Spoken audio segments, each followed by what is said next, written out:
సంతోషించి జయకేతనం ఎగరవేస్తాడు ఈ జయసింహ. శతాబ్దాల నిశ్శబ్దాన్ని సేవిస్తూ ఏ రాక్షస రాజ్యాన్ని రామరాజ్యంగా మార్చాలని కంకణం కట్టుకున్న కొదమ సింహాన్ని నువ్వు కొదవసమైనా సమరసమైనా ఏ నడుచమని ఏమి చేయడం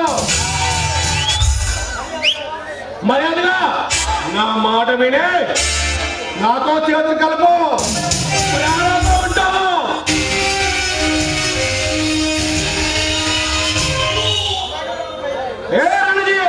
ఈ అమాయక ప్రజలపై నీ ఆగడాలు ఎక్కువైపోతున్నాయి. నీకు వడ్డీ వచ్చిన ఆఫీసర్ల జీవితాలు చీకటి నింపుతున్నావు. అందుకే చనిపోయిన అమర వీరుల రక్తపు బిందువుల్ని పుట్టి ప్రజ్వలిన శక్తి రూపమే ఈ జయసింహ.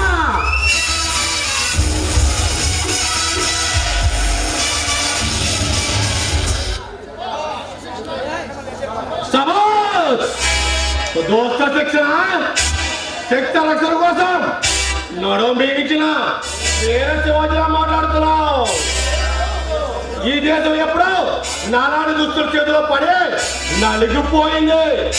ఇంకెక్కడ దేశరా? ఈ దేశాన్ని నమ్ముకుంటే నీకు మిగిలేది పూర్తి మాత్రమే.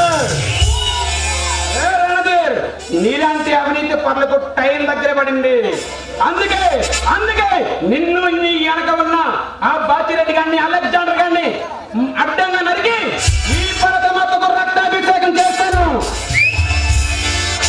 నీలాగే ప్రగల్భాలమైన ఎందరో నా పులి పయ్య నమ్ముకో బలైపోయారు.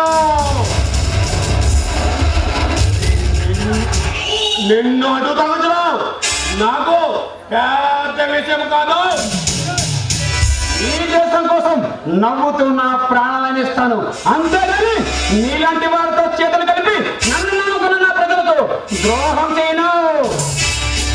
నీలాంటి మంచి చూస్తుంటే నాకు జాలి వేస్తుంది జయసమ్మా. నువ్వు జాలి పడాల్సినంత కాలేజీ కాదా ఈ జయసమ్మ. ఈ ఆంధ్ర రాష్ట్రంలో ఈ మాఫియా సామ్రాజ్యానికి కింగ్ ఆఫ్ కింగ్స్ బెదిరించే మనగాడు ఇంకా కొట్టలేదు. ఆ సంతోషం నీకు కొద్ది రోజులు మాత్రమే. ఎందుకంటే నేను రాజకీయ రంగ ప్రవేశం చేసి అత్యధిక మెజారిటీతో గెలిచి నన్ను నమ్ముకున్న నా ప్రజలకు న్యాయం చేస్తాను. అది నువ్వు మనం తేలికలు చేసామా. ఆ బాధ్యత కనుక మేమున్నాం. అవసరమైతే మానవం చేస్తాం. ఈ రాష్ట్రాన్ని రావణిగా చేస్తాం.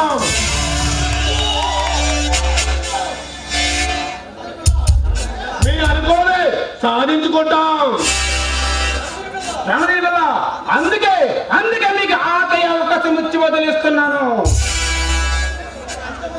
మిమ్మల్ని ఎంతమందించడానికి ఈ